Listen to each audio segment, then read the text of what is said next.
जी, अभी तक हमने ये सारी इम्प्लीमेंटेशन देखी है। अब हम एक कुछ काम करने जा रहे हैं। देखिए ये काम बाहर क्या कर रहा है, इनपुट वगैरह।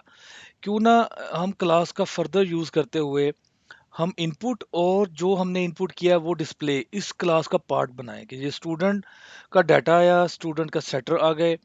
ठीक है, अब स्टूडेंट की इनपुट के एक फंक्शन होना चाहिए क्लास के अंदर ही, और स्टूडेंट को डाटा को डिस्प्ले करवाने का फंक्शन भी होना चाहिए, यानी data entry and print record. तो हम अपने फंक्शन को क्लास को फर्दर इन्हेंस करते हैं।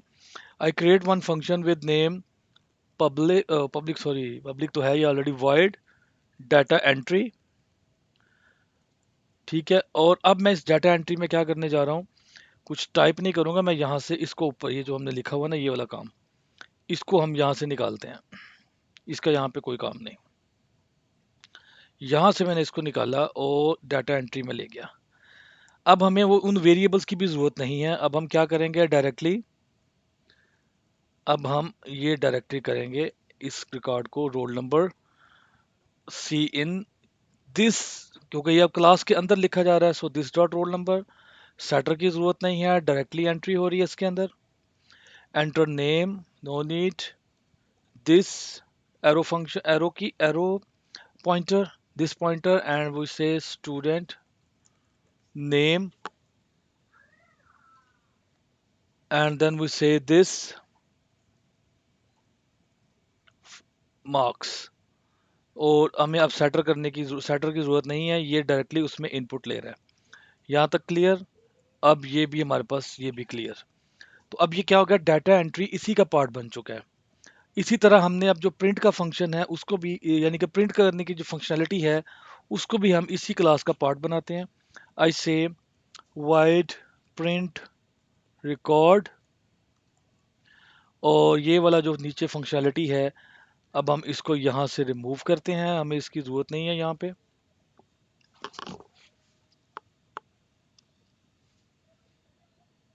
इसको मैं यहाँ से कट किया, प्रिंट की इधर। अब हम क्या करेंगे, हम अरे नहीं है यहाँ पे, यही क्लास का अपना जो ऑब्जेक्ट है वही हम इनपुट करने जा रहे हैं, सॉरी आउटपुट करने जा रहे हैं। सो इधर I can call this function directly, या तो मैं ये कॉल कर सकता हूँ डायरेक्टली, या मैं डायरेक्ट, क्योंकि मैं क्लास के अंदर हूँ, मैं डायरेक्ट वेरिएबल्स को एक्सेस कर सकता हूँ। I can do any of these. So I can say get roll number की बजाय रोल नंबर, मैं ये भी काम कर सकता हूँ विदाउट फंक्शन, और आप फंक्शन भी कॉल कर सकते हैं। So this student name and then I have marks. तो ये तो हमारे क्या हो गए, फंक्शन बन गए जो कि क्लास के अंदर ही, क्लास की अपनी फंक्शनैलिटी बन गई, एक इनपुट लेने की और प्रिंट करने की। अब हम अपनी इम्प्लीमेंटेशन करने जा रहे हैं, क्योंकि यहाँ पे अरे यूज़ किया, अब हम पॉइंटर यूज़ करेंगे और डायनामिकली एलोकेट करेंगे हम उसको स्टूडेंट। तो ये क्या होगा हमारे पास, this is like student pointer records, और रिकॉर्ड जो भी आप कहें, 3 एलिमेंट क्योंकि ये पॉइंटर है।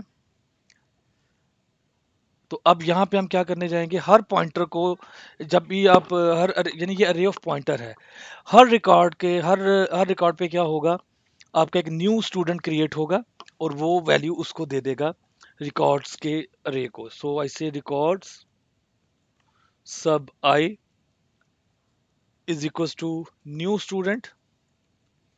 तो इसको एक नया स्टूडेंट मिलेगा, स्टूडेंट का नया ऑब्जेक्ट हीप पे, and then we can say records sub I, क्योंकि फर्स्ट के ऊपर ही है, और इसका डाटा एंट्री आप कॉल कर लें, data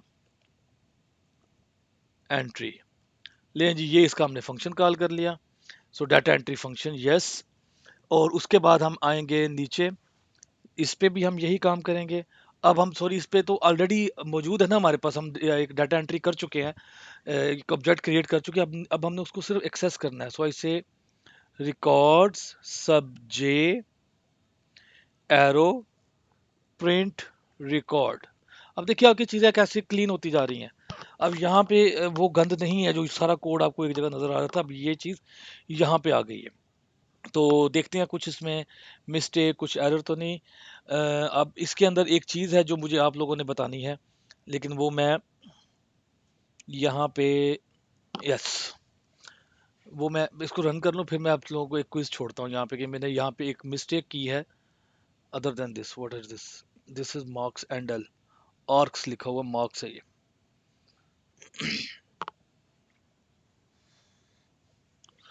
okay, roll number 1 Ali, this. Roll number 2 Imran, this. Roll number 3 Awais, this.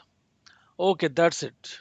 So great. We have now using array, हमने पॉइंटर के जरिए हमने क्या किया है, पॉइंटर का यूज करते हुए हमने डायनामिकली स्टूडेंट का ऑब्जेक्ट क्रिएट किया है। ठीक है, जितने भी अरे है, और उससे पहले हमने ये काम किया था कि हमने अपना डाटा इसको क्लीन कर दिया था। हमारी जो क्लास थी, हमने क्लास को उसकी सेटर गेटर भी प्रोवाइड कर दिए, और उस क्लास यानी कि स्टूडेंट की एंट्री के लिए जो फंक्शन था वो भी हमने स्टूडेंट को दे दिया, स्टूडेंट की क्लास को, और प्रिंट करने की फंक्शनलिटी भी हमने इसको दे दी। और अब हमने क्या किया है, रिकॉर्ड्स का पॉइंटर लेते हुए हमने अब इन वेरिएबल की भी जरूरत नहीं है, हमें इसकी भी नो नीड, हम कहीं पे इनका यूज नहीं कर रहे हैं। अब हमने सिर्फ डायरेक्टली इस अरे के साथ खेला है, तो ये यहाँ इस एक्सरसाइज में आपके पॉइंटर भी रिकॉल हो गए, देख सकते हैं आप, और आपको ये भी समझ आ गई कि क्लास के अंदर हम फर्दर फंक्शन लिख के हम अपना काम जो है ना वो एक मैनेज वे से कर सकते हैं। तो अब यहाँ पे क्योंकि हर ये अरे जब बनी है, अरे ऑफ रिकॉर्ड्स, किसी अरे ऑफ स्टूडेंट पॉइंटर, अरे ऑफ स्टूडेंट पॉइंटर बनी है, तो हर अरे पे स्टूडेंट का एक ऑब्जेक्ट मौजूद है जिसकी अपनी इम्प्लीमेंटेशन है।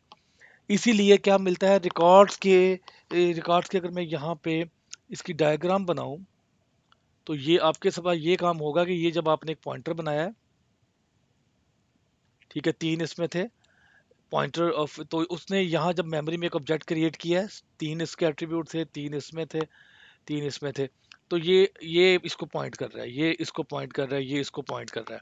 तो जब मैं पॉइंटर लूप करता हूँ इसको, तो वो इस पे देखता है किसका एड्रेस पड़ा हुआ है, इस एलिमेंट का, तो उसका फंक्शन वो कॉल करता है। क्योंकि इसके अंदर दो और चीजें हैं जो पब्लिक एक्सपोज की हुई है, एक डाटा एंट्री और एक प्रिंट। हर एक का अपना data entry, print, data entry, print, हर एक का ये अपना फंक्शन यहाँ पे कॉल किया हुआ है। तो इस तरह क्या होता है, इस तरह जैसे ही आपका ये वाला आई के ऊपर यानी कि जीरो एलिमेंट के ऊपर एक न्यू स्टूडेंट क्रिएट हुआ, तो जीरो एलिमेंट ने अपने ऑब्जेक्ट का डाटा एंट्री कॉल किया। अगली बार लूप चलेगा तो ये 1 हो जाएगा, तो 1 लोकेशन पे एक नया ऑब्जेक्ट क्रिएट हुआ, उसने अपने 1 का डाटा एंट्री क्रिएट किया। यानी कि ये अगर मिक्सअप होता, यानी एक ही को पॉइंट कर रहे होते, तो आपको कभी भी ये 3 डिफरेंट वैल्यूज ना मिलती, एक ही वैल्यू ओवरराइड हो रही होती बार बार। इसी तरह जब मैं प्रिंट करने गया हूँ, तो मैंने उसको पॉइंट किया है फर्स्ट एलिमेंट पे, और उसके बाद मैंने उसे कहा जी नेक्स्ट नेक्स्ट मूव करते जाएं। हर एक रिकॉर्ड की अपना प्रिंट फंक्शनलिटी है, वो उसने कॉल की है। तो ये था हमारा ओवरऑल टॉपिक। ठीक है, अब हम आगे फर्दर कुछ टॉपिक्स पे मूव करेंगे। आई होप कि ये आपको काफ़ी क्लैरिटी होगी क्लासेस को किस तरह हम यूज़ करते हैं। एक आपको मैं असाइनमेंट दूंगा, वो आपने करनी है जी। क्वेश्चन, इसमें एक पॉइंटर के पॉइंट ऑफ व्यू से एक मिस्टेक छोड़ रहा हूँ मैं, जो कि आप उससे एक्सपेक्ट कर रहा हूँ कि अगर किसको मिलती है तो उससे जाके कमेंट करें, या मुझे इस ईमेल पे रिप्लाई कर दे, contact@virtualacademy.com.pk। ठीक है, दोनों में से आप कुछ भी कर सकते हैं, आप वीडियो के नीचे कमेंट करें या इस पे मुझे मेल करके बताएं कि जी ये एनहांसमेंट होनी चाहिए थी, ये मिस्टेक आपने की है, उसका ये बेनिफिट, ये उसका नुकसान हो सकता है। तो let move to next topic.